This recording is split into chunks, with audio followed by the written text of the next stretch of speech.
Hey, everybody. Welcome to In the Know with Nina. I'm your host, Dr. Nina Crowley. I'm the Director for Clinical Education and Partnerships at SICA, where we partner with healthcare professionals and clinicians to offer body composition solutions. Today, I'm joined by Dr. John Bruce of Bruce Wellness and Aesthetics. It's in Cary, North Carolina, near Raleigh. He's in private practice, and he has a really large weight loss, surgical, medical. He's doing all sorts of interesting things. I'm going to let him tell us about that. He's been a very happy body composition analyzer customer of ours for over a year. And I know when we first started talking, we were really, we were going to narrow down how long it took you to make your money back on the device. And I think that's a question I get a lot when people are trying to decide if they're going to jump in. So I'm going to let you kind of share what you're doing and how you've been enjoying the device, because I think it's super valuable to our customers. Yeah, well, thanks, Nina. First, thanks for having me on the show. I am passionate about weight loss. I myself have take medical weight loss medications. I've worked out, done all that stuff, lived my life, always being on the heavier side, even though I played sports and everything like that. Always a person who could build muscle, but also could build fat pretty easily. So, anyhow, I do surgical and medical weight loss, as you all know. And we got in contact last year about placing one of your body comp analyzers in my office. And I thought, maybe, okay, let's take a look at it. So, and I will tell you what, it's been a godsend. It's been a practice differentiator. And I'll kind of explain what that is. And then I did say, based on seeing it, and after having one done, I realized that I'm probably going to make my money back on this in 1 year. And I think we've made it back even before 1 year. So anyhow, where do you want to go with this next? You want to know how we got the money back, or do you want to talk about the role of it in the practice? I think one of the things you said before we jumped on here was talking about how it really is a strong piece of your algorithm. You said it better than that, but I really liked that, kind of part of your practice that you find to be critical, and really how your patients are enjoying it, especially now that you've expanded some of your services and are kind of a one-stop shop for all of their needs. This has kind of become a big part of that. Yeah, so the first word after my name, I put my name on the wall because everything that happens in the office falls on my shoulders. So I strive to give 110% to our patients, and I tell my staff every day, bring your A game or stay home. And they all do, and they're all friendly, and we do a very good job. But the first word after my name is Bruce Wellness. Okay, so that's what we're about. We're not necessarily about weight loss. In fact, I'd argue that we should reframe that whole discussion and call it fat loss, because what we don't want to do is we don't want to lose lean body mass. We don't want to lose muscle.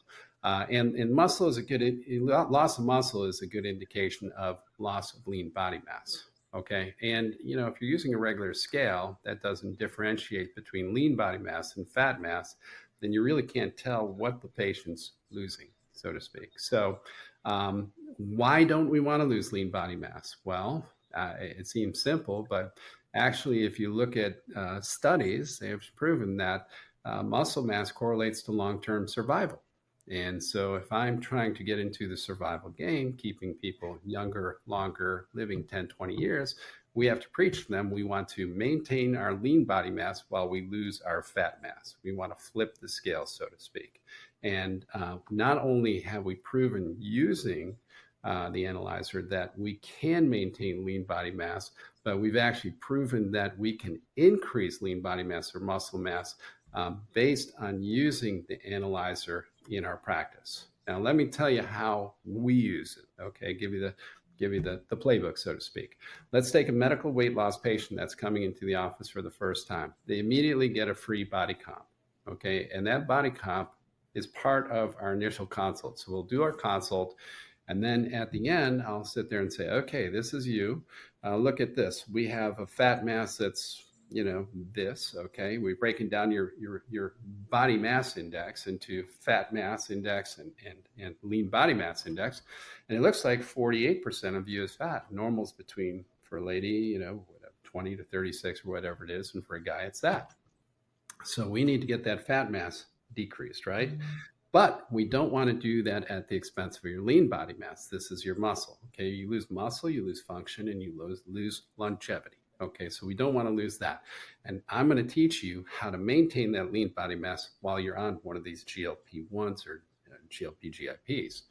And so we have that discussion. The nice discussion too that they get very concerned about, or a very important part, is the visceral fat mass. And as we all know, visceral fat is associated with all the baddies, okay, because of the inflammatory component that it provides the body, to include cardiovascular disease, strokes, heart attacks, increased rates of cancer, poor prognosis when you do have cancer, neurodegenerative disease, all the big killers. Okay, so we know that visceral fat is worse than subcutaneous fat. Well, the analyzer breaks that down for you as well. So you can tell exactly how many liters of visceral fat you have. And when I tell people, hey, look at this, yeah, your subcutaneous, your fat mass index is maybe 5 or 8% over, but you park it all in your belly, buddy. And guess what? You have 6.1 liters and normal is 2.2 liters. So you're at very high risk of potentially developing these problems. And if you don't think they're happening right now, they've done autopsies on 18-year-olds after car accidents and found the precursors, fatty streaks, to coronary atherosclerosis in their vessels. It's occurring right now. So if you want to be around and reduce your risk, we need to address that. And now we can use that as a statistical point that we can continue to study as they go through. So in our program, and stop me because I'll ramble forever.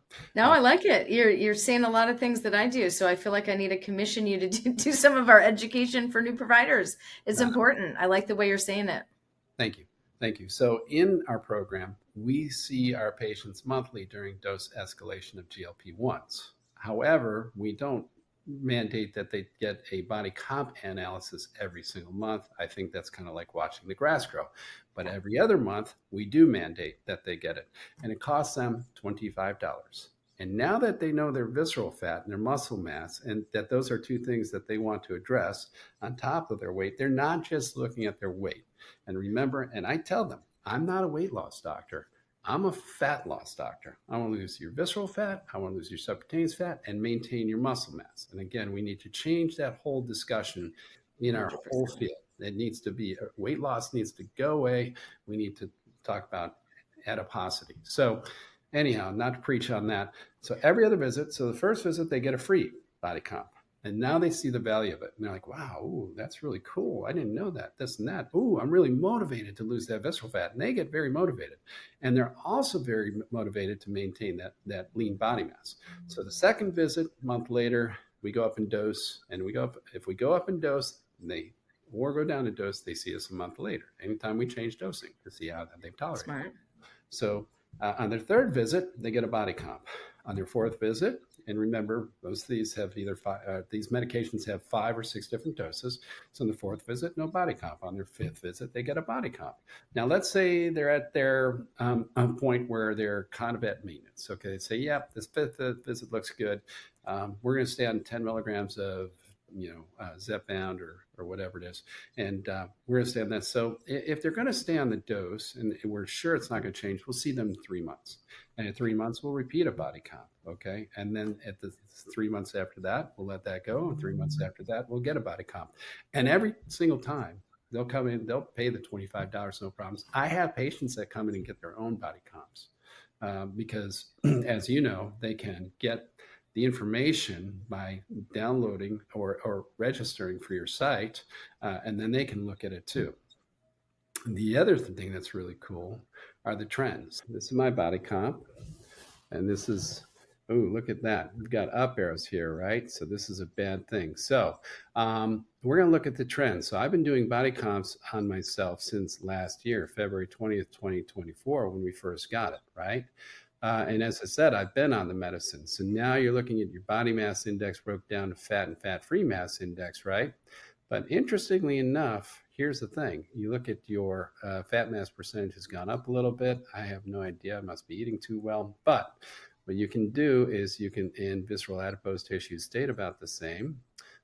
Here was me back here, 69.4 pounds of fat, down to 60.8 pounds of fat. And then my muscle mass has actually gone up on medicine. So what I've proven is that you can, in 76 to 81, so I've gained 5 pounds of muscle on medicine. So I was able Wow. to prove that on weight loss medicines, and I'm going to stop sharing this now somehow. Um, So what you can prove is that, or what I have proved is that you can gain muscle mass on the medicine. Okay. And then what we figured out was, how do you gain muscle mass on the medicine too? Is it exercise? Is it protein intake? Is it creatine? Well, what is it? And it was all protein intake. That's it. So we found that if a patient's got somewhere between 70 to 90 grams in 30-gram doses, okay, 90 grams is perfect, but it's tough to get on those medicines, that patients will lose less muscle mass. In fact, I saw patients today who lost 22 pounds of fat to 1 pound of muscle, That's 22 to good. 1, which, That's really good. it is because Yeah. you'll see that. And I've actually done these on my bariatric surgical patients too. And I had a lady come in the other day, and get this, she was a Sadie. She had lost 65 pounds. Guess how many pounds of fat she lost in those 65 pounds? That was like, 4 to 6 months after. She's a high protein intake. She's very good about her protein, and she's 64 though. She's postmenopausal. She's not on hormone replacement, and I didn't. She didn't strike me as a workout warrior. So, but so she lost a total of 64 pounds, and that's what the scale says, right?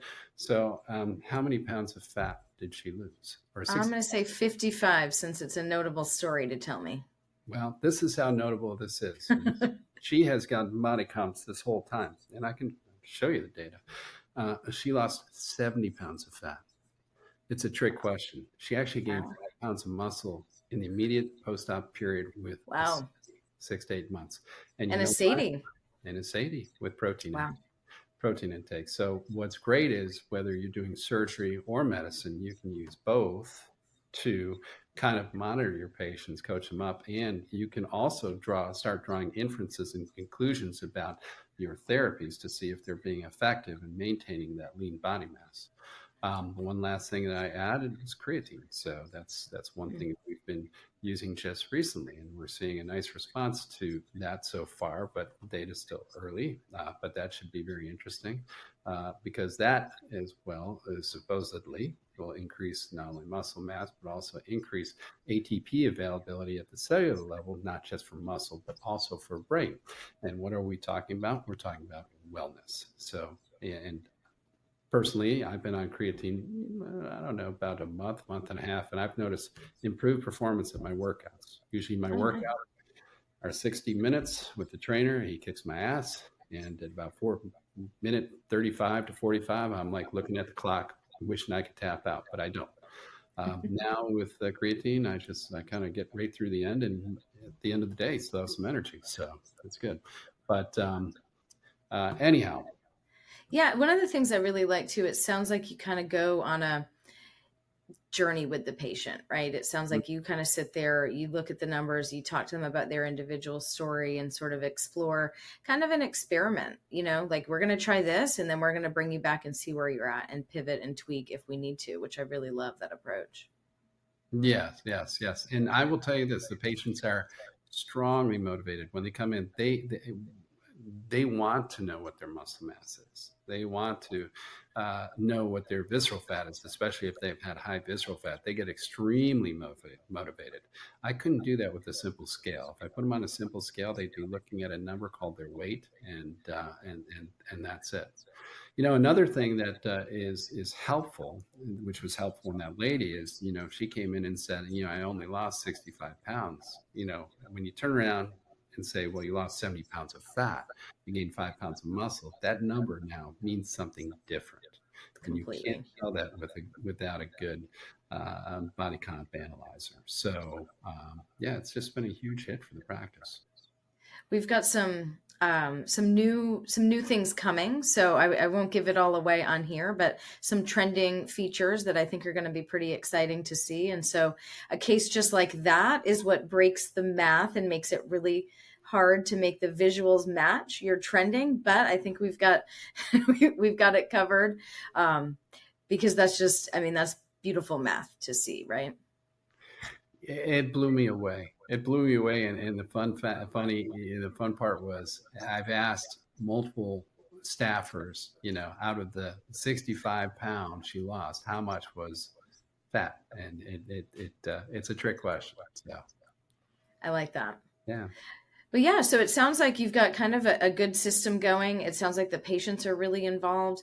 I think another big part of your practice that I'm, jealous of compared to, the flow where in the academic center I was in, it really sounds like the staff is all on board and you're really able to get them to be part of the journey and the fun. And that was always hard in the center that I was at, because we had a lot of turnover. And I think with body comp especially, it's not just you on the back end explaining the results. There's a lot on the front end. So, patients who've been weighed on a traditional scale their whole life see it. At first, it kind of looks like a scale, right? So there's a lot of pre-weighing or pre-measuring that might be a little bit fearful or anxiety to them. And so I think even having everybody on the team from that very first person buy into the whole concept is going to be, huge. Well, that's a really good point. And in academia, I'm not sure how it's done. As you know, I'm not in academia. I think it may be a little bit more difficult if you don't have 100% buy-in from all your folks, and maybe you do. I mean, in some centers, you may have that, but in my practice, it's pretty straightforward. Everybody gets cross-trained on everything, whether you're on the front desk or the back desk or something like that. So my front desk person can walk a patient back and do a body comp analysis. It's not necessarily medical assist or this or that. So everybody knows how to do one of these body comp analyses, and everyone's had one. And by the way, being around a wellness clinic, it's very interesting. We'll hire a person who's overweight and maybe has some health issues, maybe some body, image issues or something like that. Nothing that we really know. But what happens is by being around us and realizing that some of us have had weight loss surgery, some of us are on weight loss medicine, some of us are on bioidentical hormones. They start exploring that and they start getting into that wellness groove.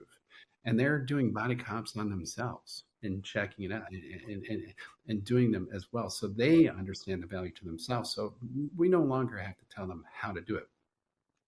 Another thing from a business standpoint, okay, I need to basically make a payroll every 2 weeks, and I've got 10 employees, and I think I pay them pretty well because they're buying new cars. And one of my youngest employee just got a new pair of Nike Airs, which cost more than my shoes.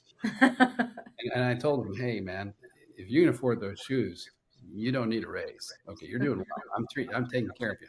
But I do want to take care of my employees, get them the best insurance I can so their health care is taken care of. I do want them to feel well because I want them to be focused when they come to work and not necessarily worry about that part, less as I can. So I tell them, hey, I'm going to Jerry Maguire you. Help me help you. You know that magic money that shows up in your account every 2 weeks? Okay.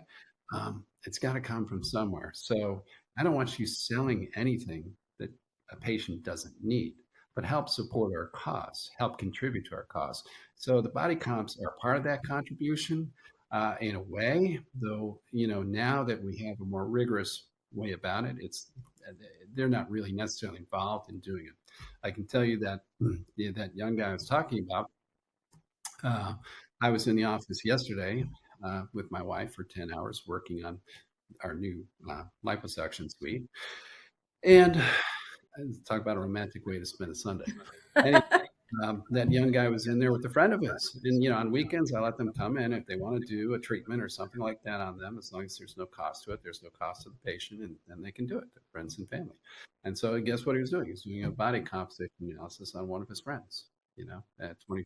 Yeah. So, and this is a 23-year-old guy. So he gets it. So body composition analysis is central to weight loss. And uh, again, fat loss. And I really think if you're not using something like this or very similar, very high quality to it, um, that you're not doing everything you can for the patient. Uh, and again, if you charge $25, patients, they pay for that. No problem. They don't, that's fine with them. They see the value in it as long as you sit down and explain it to them. You don't spend a whole lot of time. It can be 3 to 5 minutes in brushing over the important points. As long as you explain it to them, then I do think they feel the value in it. So I knew you first as a bariatric surgeon. And so, I've been in that field for almost 20 years now. One of the things I think about all the time is why body comp has not been in 100% of the practices back then, why it almost took medication as an option to get that over the, kind of standard of practice type of a hump, which is where I think we're kind of getting close to. Do you have thoughts about that? Well, yeah, I do, and you might like the answer, and you might not. I think it's great for a surgical practice to have it. The problem that you have is that surgical patients don't always follow up. I have a beautiful office, and I do everything I can to get my patients. I take every insurance that they have no Kate. I told them I'll see you for free. Just get seen, get your labs done once a year, and make sure you're taking your vitamins. I've comped people vitamins and calcium out of the office, or I give them at cost. But you still can't get 100% follow-up. We know long-term follow-up is probably less than 50, 40, 30%. If I'm looking at my schedule the next day and I see 3 bariatric follow-ups that are more than 12 months old, I can coin flip that and say that 50% of them will probably not show up. And it's unfortunate. I don't know why. Because I feel like I do everything I can to create a friendly, welcoming, supportive atmosphere. And Yeah, it sounds like it. medical weight loss patients have to come back. Okay. They have to come back because they need their medicine. And their follow up is about 98%. Okay. So, from that standpoint, so it's tough to use that data if the patients aren't necessarily going to come back. You can use it on the ones that do. I mean, I think it can be very useful, but it's very hard and it's frustrating to me because it's hard to, determine long term kind of what can I say, long term, make long term decisions because you can't get adequate data because you can't get adequate follow up. Whereas the medical weight loss patients, I was able to get adequate data very, very quickly. And then what I did was, even though it's not scientific, transpose that data over onto the surgical folks, which I think what we've been saying the whole time, and you know as well as I, protein, protein, protein. Get your protein, keep your carbs low, don't eat sugar, et cetera, et cetera. Take your vitamins, protein, protein, protein. That is the key. The key. Exercise is great, and I tell people, yeah, listen, I love exercise. Get people to exercise. I have a class every week where I work out with my patients every Saturday. I see you on social, always on the Saturday. I love that. 8:30 in the morning. Yeah, patients don't love it. 8:30 in the morning on Saturday, Doc Bruce, I'm sleeping. I'm like, well, if you come to my office and you're whining about, I didn't lose that much weight. Well, yeah, I didn't see you any Saturday in the past month either. So help me help you, right? But the point is getting people to exercise is not as easy as you think. We encourage it, we push it, we do everything we can. But even with maintenance of protein intake, you can do a pretty good job of staving off unwanted lean body mass loss. But you cannot calculate it without having a proper tool to calculate it with. And that's where the body comp analyzer comes in. I love that. Yeah, it's just a different type of a model with surgery versus medication. But what I love nowadays too is that it's really not surgery versus medication. I'm seeing so many more kind of comprehensive programs. You're our patient, we'll take care of you, whatever your needs are. I'm seeing a lot more of that than we had in the past, which I think is really good for the patient. So I love seeing that you're doing that in all those ways too. Yeah, I'll tell you what. If you're like me and you've seen other your patients love you. You've played such an important role in their life when they've had weight loss surgery that they trust you. They come to you when they have something wrong or they need a referral or whatnot. So it's very nice. And like you said, now it's not just surgery or medicine. Sometimes it's surgery and medicine, or sometimes it's medicine and surgery. I mean, we're seeing people get knocked off all the time off these. They have the medication for 12 months, and then their payer stops paying for it, and next Mm, thing you know, they're going to surgery. So, it can be a little bit of both. So, yeah. Well, I love hearing what you're doing. It's been a busy year for you. It sounds like body comp has really been a nice piece of the year, and can't wait to hear what you do next. Definitely need to come back and visit and see the images. A lot of the images that we have and some of our video material are right there in your office. So I feel like I've been there a lot. yeah, well, as I said, you guys have a spot right on our website. That's how important it is to us. We actually have a web page just for the body comp analyzer because, as a practice, it's a differentiator. It tells them that we're really watching what's happening to them and taking care of them, as opposed to just handing out a medicine or doing a surgery. Well said. So how do we find you? How do we stay in touch or model our practice after what you're doing? Listen, if anybody watches this, yeah, they're not completely turned off by me, feel free to just give me a text, 919-538-2600. Don't email me. 30 emails, one of them is useful. 29 of them don't. Don't hit me up on LinkedIn because I get so many people selling me so many things on LinkedIn. Just give me a text if you ever want to learn more about this.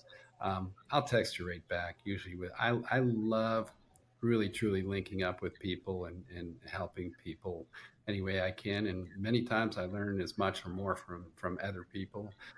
Thankfully, still even at this old age, than I think they do from me. So just reach out. Awesome. Well, very generous of you. I'm gonna have it flashing up like the like the infomercials. Don't don't don't don't do that. Don't do that. Call 999. Well, thank you so much, Dr. Bruce. It was great to see you, and hopefully we'll reconnect soon. And thanks for your time today. Nina, thank you so much. Great times. Bye bye.